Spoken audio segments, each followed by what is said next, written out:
என்னம்மா ரிசல்ட் வந்துருச்சா? வந்துருச்சுமா. பாஸ் ஆயிட்டேன்.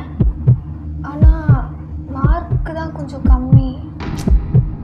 மார்க் இருக்கட்டும்மா, நீ பாஸ் ஆயிட்டல்ல, அம்மாவுக்கு அது போதும்.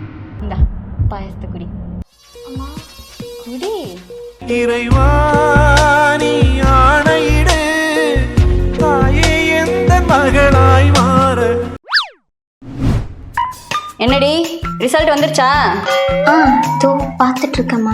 சீக்கிரம் பாரு. அதான் மகமாயி, நீ தான் அம்மா என்னை காப்பாற்றணும். என்னடி அங்கே முணுமுணுப்பு? சீக்கிரமா பாருடி.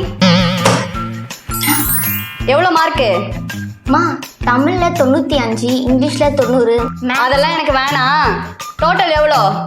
444மா. என்னது? இருங்க, இதுக்கப்புறம் என்ன நடந்துச்சுன்னு தெரிஞ்சுக்க வேண்டாமா? அப்போ கீழே இருக்கிற லிங்கை கிளிக் பண்ணி பாருங்க.